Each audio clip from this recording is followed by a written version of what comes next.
Okay, ayan, update Boss Dan. Pares pa kami ng palayaw mga kabro, Dan. Alright. Yan, sa mga hindi nakakaalam, ang palayaw ko ay Dan. Yan. Okay. Okay, back to laboratory na tayo. Punta na tayo. Ayan, sakto, may cellphone holder si Bossing. Tara na, balik na tayo sa ating laboratorio. Takbong pogi lang.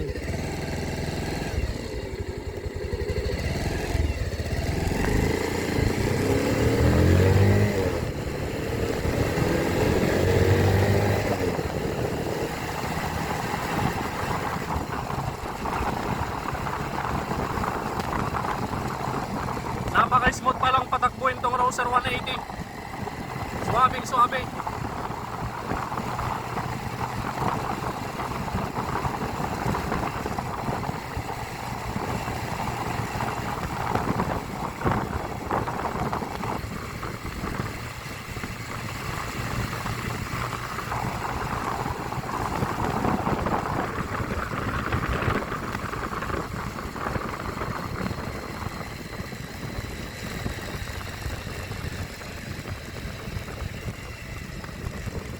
Okay, hintayin na lang natin si Boss Dan.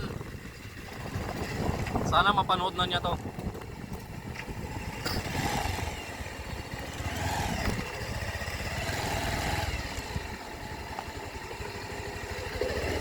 Okay, i-tour ko muna kayo pala sa mga hindi nakakaalam ng aming location, sa aming laboratorio. Tara, punta tayo dun sa mismong kanto ng Wilcon.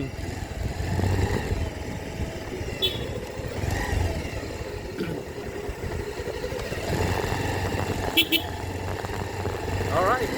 Bali yung kulay puti na building na yan, yan yung Wilcon mismo.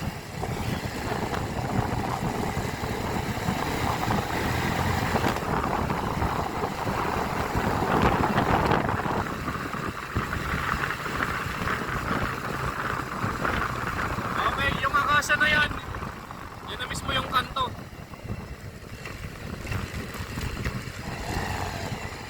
Yan. Dito na tayo sa highway. Yan yung building na yan, yan yung St. Peter Chapels. Okay.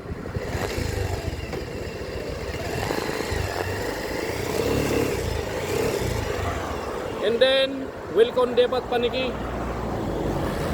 Yung Wilcon na yan, may kanto yan dito sa may entrance. Ito yung entrance ng Wilcon.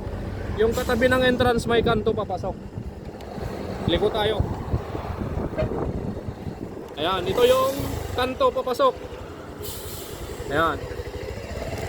Diretso lang to.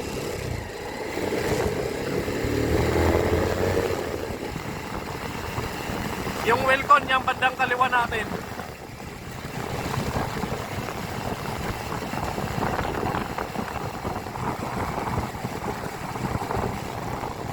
Tapos paglagpas nyo dito sa likod ng Wilcon, makikita nyo yung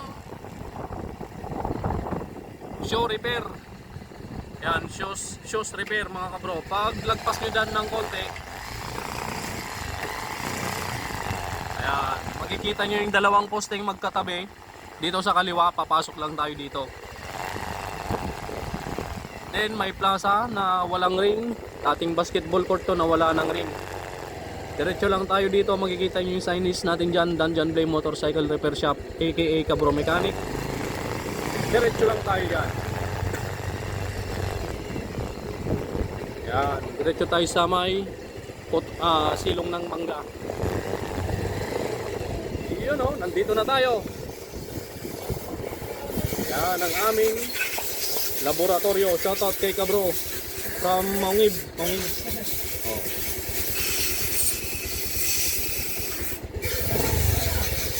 Ayos.